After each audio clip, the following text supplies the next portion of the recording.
vu hier dans un Sefer, très intéressant, que dans un musée à Los Angeles, il raconte là-bas une histoire, c'est un rave qui ramène ça. Dans un musée à Los Angeles, peut-être que vous êtes au courant de cette histoire-là, mais il y avait un juif qui habitait en Pologne. Et à l'époque, en Pologne, il y avait le chef du village, c'était un goy, c'était ce qu'on appelle le paritz. Et il régnait sur le village. Il avait toujours un juif mesken, c'était son conseiller.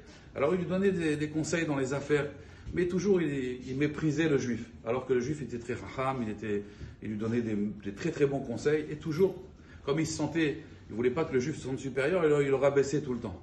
Et voici que cet homme-là, et un jour le goy lui dit, c'était la fête de Moël, qui tombait en même temps que Hanouka. Il lui a dit, voilà, pour la Saint-Sylvestre, il a dit, tu vas venir déguisé en ours blanc. J'ai trouvé un déguisement d'ours blanc et tu vas amuser un peu tous mes amis. Il y a des gens importants qui viennent à cette soirée. J'aimerais que tu te déguises en ours blanc. Bon, le juif, il a compris que s'il refusait, il n'avait pas le choix, il était obligé d'accepter. Alors il a pris ce costume d'ours blanc et il l'a mis sur lui. Et le soir donc de sa fête, il est arrivé à minuit pile, tout le monde a rigolé, tout le monde l'a poussé, cet ours. Ils l'ont frappé, ils l'ont mis par terre, ils se sont moqués de lui. Et sa femme, qui était une femme très respectable, la femme de ce juif-là, elle a commencé à pleurer. Elle a commencé à avoir des larmes, voir son mari comme ça, être mitvasé. Et il y avait un jeune homme qui avait 17 ans, c'était un juif, c'était son père qui était en train de se faire humilier. Quand il a vu ça, il a dit, je ne veux plus rester ici dans cette ville-là, que ça veut dire mon père qui est intelligent, raham. Et il a vu les larmes de sa mère, il a dit, ça plus jamais.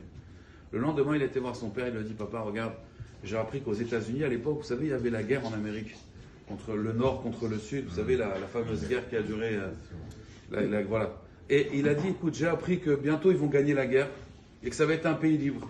Moi, j'ai envie de tenter ma chance là-bas, j'ai pas envie de rester ici, j'ai pas envie de finir déguisé en ours blanc comme toi. Alors son père, il lui a dit, je te comprends mon fils, mais je te demande deux choses. La première, c'est que tu mettes tous les matins les tefilines. Et la deuxième, il a dit, voilà, j'ai une Hanoukia qu'on garde de génération en génération. C'est une petite Hanoukia en or pur. Il lui a dit, voilà, je te demande de l'allumer là-bas tout le temps quand c'est Hanouka, de jamais oublier cette mitzvah. Le fils, il a promis à son père. Il est parti aux États-Unis. Bon, c'est toute une histoire comment il est arrivé là-bas. Quand il est arrivé là-bas, on lui a demandé de faire son service militaire. On était en pleine guerre, il a accepté, bien sûr. Il a dit, je veux aider l'Amérique. Et il est rentré dans la guerre.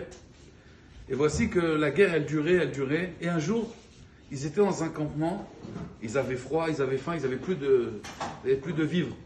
Il faisait très froid, ils n'avaient même plus de couverture pour se couvrir. Il y avait toute l'armée du Nord. Et lui, il se rappelle en pleine nuit qu'il a oublié de l'allumer la Hanoukia, que c'était Hanouka. Qu'est-ce qu'il a fait? Il a pris cette Hanoukia, Rabotai, c'est une histoire vraie que je vous raconte. Il a pris sa Hanoukia, il l'a allumée, et quand il l'a allumée, il s'est rappelé de son père qui s'était aiguisé en ours blanc. Il s'est rappelé des larmes de sa mère. Et il a dit, plus jamais ça, on va gagner cette guerre. Il s'est dit, on va gagner cette guerre. Et à ce moment-là, il y a quelqu'un qui vient à Botaï. C'était qui cet homme-là? C'était George Washington. C'était lui qui est devenu après le premier président, George Washington. Il est venu, il lui a tapé sur l'épaule, il lui a dit, qu'est-ce que tu es en train de faire? Alors il lui explique, il le voit d'abord, il le salue, il lui dit, c'est la fête de Hanouka. Il lui a dit, qu'est-ce que ça représente? Alors il lui a raconté, il lui a dit, tu sais, nous aussi on était en guerre, on était peu nombreux. Et malgré tout, on a gagné la guerre contre une armée. Parce qu'on en voulait, on avait la foi en Dieu, on avait la foi en nos idées. Les Hashmonaïm, ils ont la foi en leurs idées. Et ils ont gagné la guerre, ils étaient peu nombreux. Et ils ont battu une grande armée. Il lui a dit, ah oui, c'est vrai, c'est vrai. Il lui a raconté l'histoire de Hanouka. Bon, le lendemain, il n'a pas revu le général. C'était le général George Washington. Les gens ne le croyaient pas. Tu as vu le général George Washington? Et Rabotai, finalement, ils ont gagné la guerre. Il est devenu président des États-Unis. Et lui, bon, Hachem, après la guerre, il a pris un travail. Doucement, il a commencé à avoir une situation. Et un jour, il y a une jeep militaire qui vient chez lui. Un an après cette histoire-là, il tape à la porte, il dit, monsieur, vous êtes bien monsieur soldat un tel? Oui. Il a dit, voilà, le président des États-Unis, il aimerait venir chez vous maintenant, dans 3 heures. Est-ce que vous êtes d'accord de l'accueillir? C'est comment? C'est une blague, c'est une plaisanterie. Il a dit, vous étiez bien dans telle armée? Il a dit, oui. De tel bataillon? Il accepte. Il décore sa maison, bien sûr. Le général George Washington, il est venu chez lui, à Botaï, il est venu avec des cadeaux. Il lui a donné énormément de droits aux États-Unis, mais des choses inimaginables. Et il lui dit, tu sais, si on a gagné la guerre, c'est grâce à toi. Je dis, comment on peut lui dire ça? Il a dit, tu sais, le soir même, tu te rappelles, il n'y avait plus à manger, il n'y avait plus de couverture.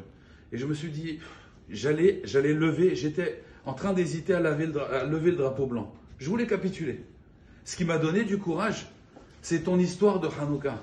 Ton histoire qu'une petite poignée d'hommes, ils sont levés et ils ont gagné avec le courage. Parce que si on croit en nos idées, alors il faut aller jusqu'au bout. Il ne faut jamais se désespérer. Ça m'a donné une force extraordinaire. Et j'ai dit à mes généraux, on ne capitule pas, on continue. Et c'est grâce à toi qu'on a gagné la guerre. Rabotaï, combien les États-Unis nous doivent, Rabotaï?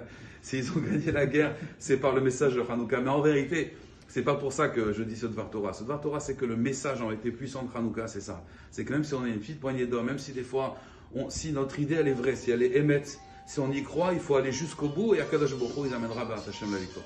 D'accord.